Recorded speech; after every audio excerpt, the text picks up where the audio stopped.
Hi viewers, you're watching Times of Manipur on the stage of musical Reverberation. Today we're having a special guest who came all the way from Bangalore. He is known as the world's most traveled musician. He is a motivational speaker, he is an entertainer, and above all, he is a preacher. He's none other than the one and only Dr. Benny Prasad. Dr. Benny Prasad, welcome to the stage of musical Reverberation on the shows of TOMTV. Thank you very much. So we are very much happy and indebted to have you here in our show on the stage of musical Reverberation. Thank you.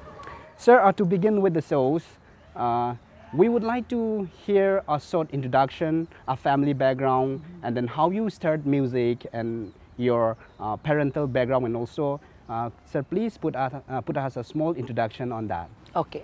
Well, I come from Bangalore. I was born and brought up there on August 6th, 1975. And my father is an aerospace scientist with NAL, National Aerospace Laboratories. And my mother worked as the assistant director of FIBA radio out there. And I have a brother and 3 sisters. So we grew up with education being the central part of our upbringing. And it was a very difficult childhood for me especially, because the amount of discipline and the amount of strictness went into education. But every child is different. You know, some are talented in one way and some are talented the other way. But the culture that I grew up was so much that everything was based on academic excellence. And then I was compared to my siblings, compared to things. And so I struggled in my early days of childhood. And the school that I went to also was very highly academic, and as soon as you cannot keep up to the expectations of the teacher, I was treated as a worthless child, and I was considered as failure, and I was considered as a person who has no qualities either of academic excellence or of musical abilities or any talent for that matter. And I also grew up as a sickly child. I was born with asthma. And from the age of 2 till the age of 16, I was on wrong medication, and as a result of that, 60% of my lungs got damaged, my immune system broke down, and I developed rheumatoid arthritis. So to sum everything up, in my 10th standard, I was thrown out of school saying that I was not fit for education, and now medically the doctors say that I will not survive longer with my medical complications.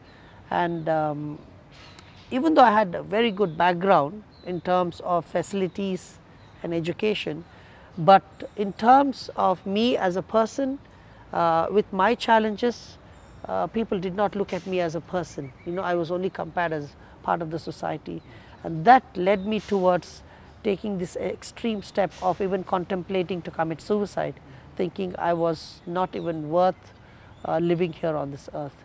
So that was my background of childhood and my parents. But the change happened was at 16 when I went to a Christian youth camp, and I heard an audible voice of Jesus Christ saying that, Benny, even though you are called useless, I want you. I can transform your life and make you a new person. And that is the voice that changed my life, and I started off a new journey. Now, I went to music classes when I was 16, but on the first day the guitar teacher said, don't come back again, you have no qualities of music. But when I was 19, I picked up an old broken guitar when I was in the seminary, and when musicians broke strings, collected the broken strings, tied them together, put them on the guitar, and I started to practice 7 hours every day with 1 sheet of chords. And God blessed those efforts, and within 2 months, I became the best musician of the Bible College, and that was the start of my musical journey.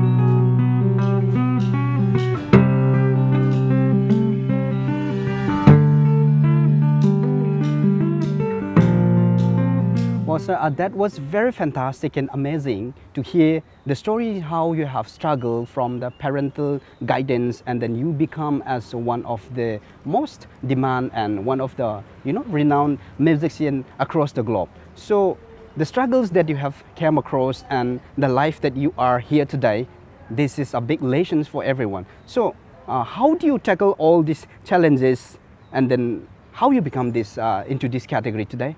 Well, what happened once I came to know that I have a purpose to live in this world, and life cannot just revolve just around one thing. You can't just expect everyone to become a musician or everyone to become academic professors or to doctors, or everybody has talents one way or the other.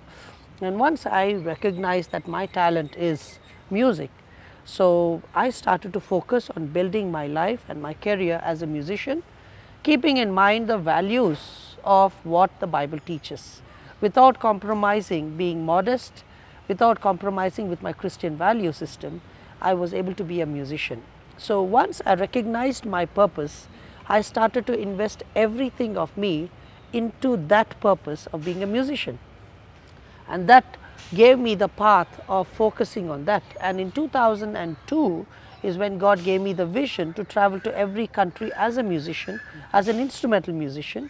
And so that waved the path for me into putting music and my travels together, and helped me to travel to the nation. So it was a God-given divine idea to bring a combination of music and travels, and it was brilliant because I could use instrumental music, which was universal, to speaking into 257 nations, where instrumental music could still reach people, and sharing my struggles and how I overcame also became part of lifestyle. So I was able to connect to people wherever I went.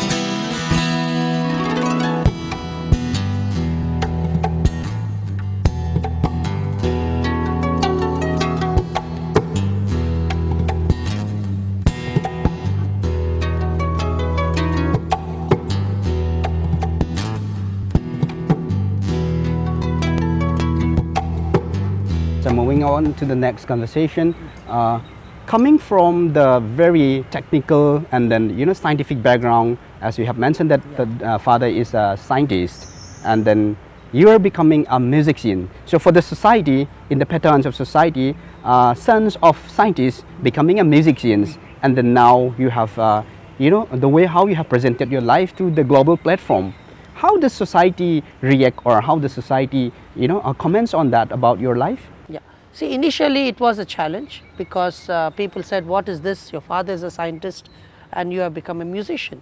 So for anyone to prove their point, it takes time. Right. And I always tell people, how can you medically prove that every firstborn son will have the same brains like the father? Yes. And talents are given in different ways. And so I had to be consistent in the way I would look at life. I have to be consistent with my challenges of pursuing something that is not normal. So what I would tell to everyone is that do not look for the approval of the world. Okay. So if you have goals, if you have purpose, pursue those things, because over time the same people who talked bad will start to talk good things. And in my case, when I started to travel the world, started to play instrumental music, initially, yes, people talked, people made fun, people said you will never survive again. But over time, when I started to travel from one country to 2, 3, 4, and when I broke the world record in 2010, when I became the fastest musician in the world by traveling at the time to 245 countries in 6 years, 6 months and 22 days, then suddenly the world started to recognize, and then everybody started to say, we are very proud of you. My own family members stood by me, and you see things changed. So I always tell people, when they want to do something new, something outside the norm, give some time for people to recognize what you are doing, but never allow their recognition to be the path for you to move forward. And in my case, I just heard the voice of God, and that gave me the strength and the courage to fix my goals and to move towards that. And it was not a common path for a musician to travel the world, because people said, where will you get the money, who will be your audience, and so on and so forth. But God really made that, and today I am able to achieve my goals, and my family is also fulfilled with what I have done. Everybody is proud of the fact that I could travel the world as a musician and impart my experiences into the lives of people. But I had to give time. You cannot expect instant approval just like that. Well, viewers, that was a very inspiring, strong message from Dr. Benny Prasad, saying that your life need not to be controlled, or you need not to take any approval or permission to become who you are today.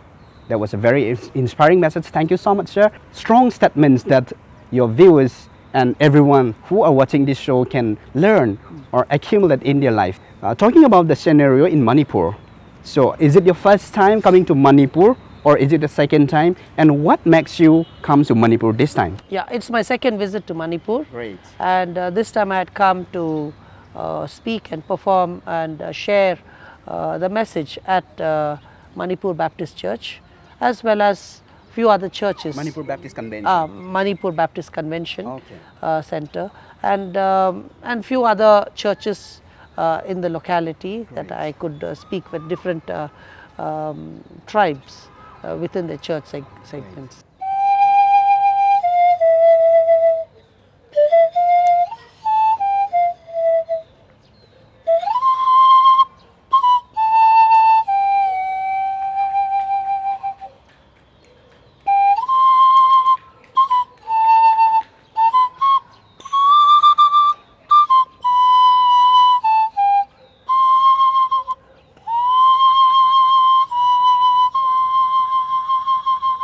The life that you have inspired the people, to the young generations and to every generations across the globe. I think people learn from you, and then they become a better human being day by day in their life. May you continue to be the inspiration to every generation in the future. What instruments or what music instruments that you like the most, and which instrument you played? Well, I play the pan flute, which you heard, and I also play a guitar that I designed in 2004 for the Olympics in Greece, where I perform for the cultural stages. Wow. And this is a guitar which has 2 drums inside, and it has a 14-string harp. And this is a guitar that I've traveled the world with as a solo artist, and performed at various venues, from the parliaments to old age homes to children's home. It can vary from one to the other, you know, the FIFA World Cup. And so these instruments I play mainly, but I play a few other instruments. But in the whole, these 2 are my main instruments right now.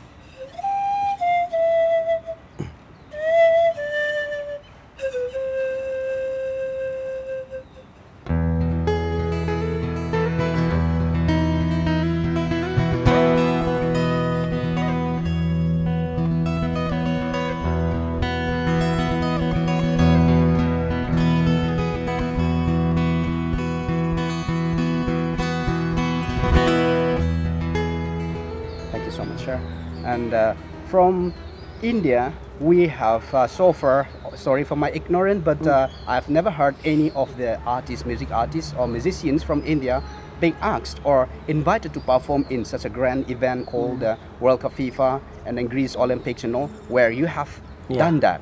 So that was very amazing.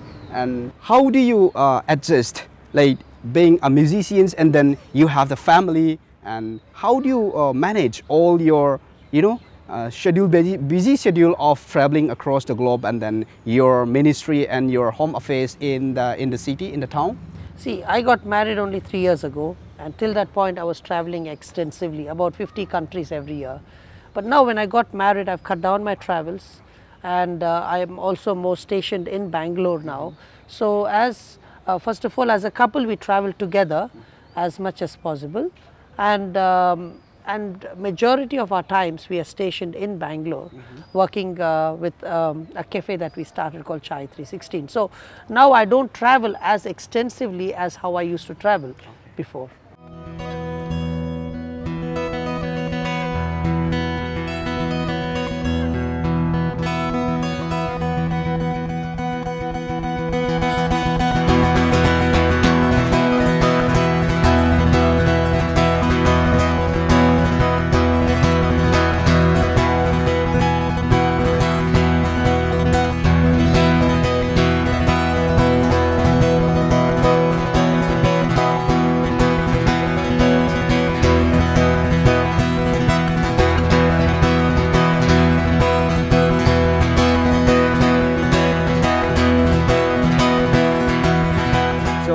Another very interesting things about you, sir, is that from the failure to the most valued musicians of the globe today, what is the mantra on that?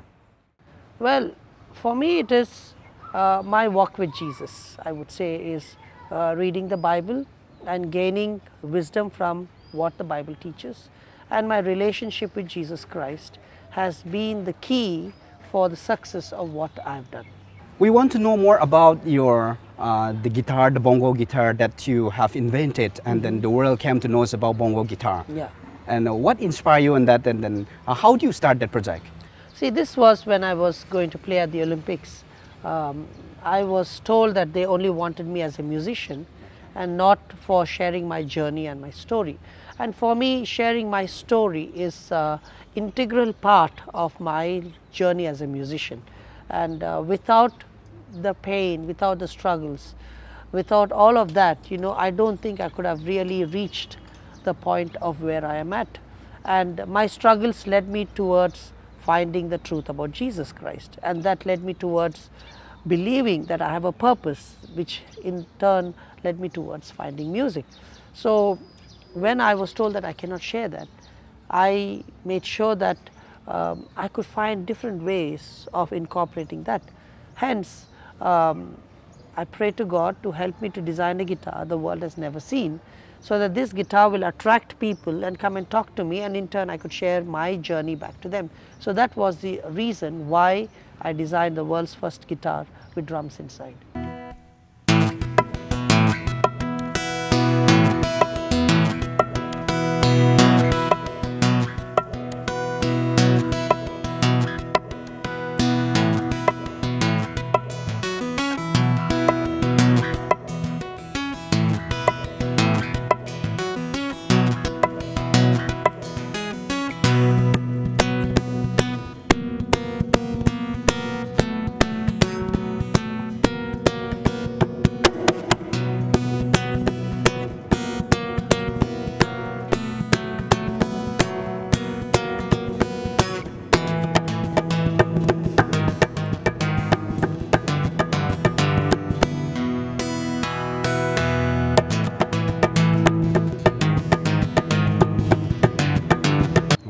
Amazing, sir. And moving on to the next, another beautiful and wonderful thing about you is that we heard that you have a restaurant or a cafe called Chai 316. Chai 316, C-H-A-I 316. So what does that signify, and what is 316 about? Yeah, see, after traveling to every country in the world, and then by 2012 there were no more countries left, because by then I had been to 257 countries. Wow, amazing. So again, God led me towards building something for the community. And Chai means life in Hebrew, and 316 is a verse from the Bible, which is John 3:16, which talks about eternal life. And the goal of the cafe is to work among young college students between the age group of 18 to 26 who are suicidal, depressed and lonely. And in our culture today, a lot of young people are going through huge mental health issues, and much is not really dealt with in our country. Anything to do with mental health is still a taboo. It is still something that is not talked about openly. So here is a cafe that's designed, it's a large cafe, it's a 400-seater cafe where only tea is served, 5 varieties of tea, and the price of the tea is decided by the students who walk in. And we have our staffs, who are about 11 staffs, and they're all trained so that the goal is 80% listening and 20% talking. And as we listen, you know, it becomes healing in itself, and then we are able to advise them. And every week on average, we are able to rescue one life from committing suicide. And we use music as a very important tool. We have a full band, and all our band members are also involved in counseling, and they're also involved in performing on the stage. We have a wonderful cafe which is acoustically designed, and also our stage is amazing, sound system is incredible. So when people come and listen to music, they're getting quality music and quality service of listening to them and impacting their lives. Moving on to next question, sir. Do you have any plan to come back to Manipur in near future? Yeah, I hope so, because my wife is from Nagaland, and so every year I do come to Nagaland, and so hope we can even combine and come to Manipur also. Okay, amazing. You are greatly and you're warmly welcome back again into this stage, and we would love to see you performing on many different occasions. We heard that you have traveled to more than 257 countries across the globe. So what is the purpose of you traveling to all the countries, spending your energy, your finance, your time and everything? Are you simply touring around the globe, or you went there visiting all the countries for a purpose? See, my purpose of travels first is that it was a divine inspiration. I heard from God saying, Benny, travel the world to every country in the world. So that was a greatest inspiration for me to travel. And two is to take my instrument, to take my music, and also my struggles and how I overcame, and to become a message of hope to people, a message of inspiration to people, telling that, you know, as a musician, you could still do extremely well in life. You can still be successful, and you can still keep your values, you can still keep your principles in life. And as a musician, you could really impact lives. And so I just wanted to share this message of hope, the hope that how Jesus changed my life at the age of 16 when I wanted to kill myself, and how I could come up in spite of all the challenges, that today I could still be successful as a speaker or as a musician. I could travel the world and do that. So I wanted to be a hope to people, and I want people to think differently rather than the same old thing, like, you know, become a lawyer, become an engineer, become a doctor. But life has so many different spectrum of opportunities, and one of them was what I did. So I just wanted to be an inspiration to people, that they can pick up something that they're passionate at, that is something that connects with their heartbeat, and they can move forward with that. So that's one of the reasons why I travel the world. What we heard from you is like, you are totally against the practice of corruption or bribery. So how do you comment on that? See, for me, my value as an Indian and as a Christian is that I have ethical values, I have moral values, and corruption will never help anyone to move forward. You know, in the area of corruption, it might make one person rich, but at the expense of false practices. But if we are corrupt free, we can grow together as a community, and ethically it gives you peace in doing what. And I've faced a lot of challenges with this area, places where I've been deported from Russia for not paying a bribe at the airport, or in borders I've been kept for 2-3 hours because I was not willing to pay bribe. But I would make sure that I want my journey to be corrupt free. I want to tell the world that it is still possible to have the right value system and to move forward. And today I could travel to 257 countries without ever having to pay a bribe, whether it's for my visa, whether it is for me to enter into a country, or whether it's to get a ticket. I've never ever paid a bribe. Amazing. Traveling to 257 countries without paying even a single bribe. What is your magic and how one can do that, sir? See, one is they need to have principles in life. See, when we have principles, they become a guiding force. And for me, my principles are derived from the Bible. And that gave me a standard for integrity, a standard for excellence, a standard where I will live based on the principles that I've learned from the Bible.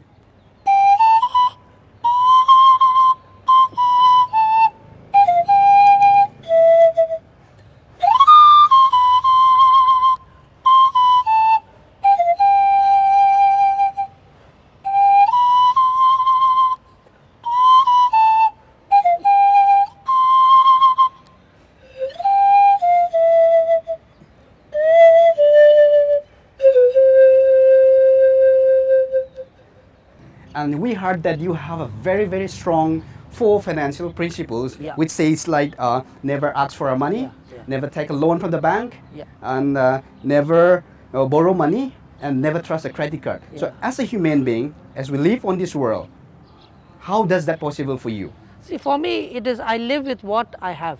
I never go beyond my financial structure.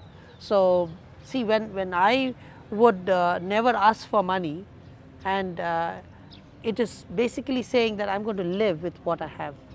In fact, my principle, financial principle is my expenses is based on my need and not based on my income. What is my need defines how I spend. And within my lifestyle, I know how to live, because I'm not going to live based on what the society thinks. I'm not going to live based on pleasing somebody else. I'm going to live within what I can afford. And that brings contentment to me. Contentment should never be based on how others look at your life. Contentment should be based on how you feel about it and how comfortable. Anyone will not feel comfortable when they are in debt. And I've seen, I have a peaceful, every night I can sleep peacefully because I have no debts. So despite all the challenges because of the health issues and then the family crisis back at home, and then all these challenges that you faced, how do you overcome all these problems and challenges in life? Well, as I said earlier, it is purely based on my relationship with Jesus Christ and reading the Bible. These are the 2 ways I've overcome these challenges. Okay. So would you like to put a very message of your own to the viewers and to the entire people watching this show? Yeah. Well, I would share to all the viewers that one is try to find a purpose in life. Many times people end up studying without a purpose. So hence you end up accumulating your postgraduate degrees and graduate degrees, and you're doing nothing with that because you don't have a purpose. Hence your education will never help you in any ways. I always tell the world that education is useful as long as it equips you to fulfill what you want to become in life. And that is one thing I would challenge you, is to think what courses you want to take before you just go and apply. And if you're not able to get a seat, it's okay to wait for 1 more year to go and get your dream course being done, rather than just being occupied and then doing nothing with that. Secondly, I would say is, do not quit no matter how difficult life gets. Keep your purpose and your goals in front of you, and I believe that with the help of God, you will be able to achieve that no matter how difficult it gets. So don't go for the easy path. Don't look for something that will just help you to get things easily, because there's no thrill in easy stuff. You have to work hard, and there are challenges in hard work, and you will be able to overcome these hurdles with the help of God. So these are the 2 things that I would challenge you. Well, viewers, that's the end of our show for today, and in the next episode we'll be coming up with more interesting personalities. And until then, keep watching Times of Manipur. Have a good time.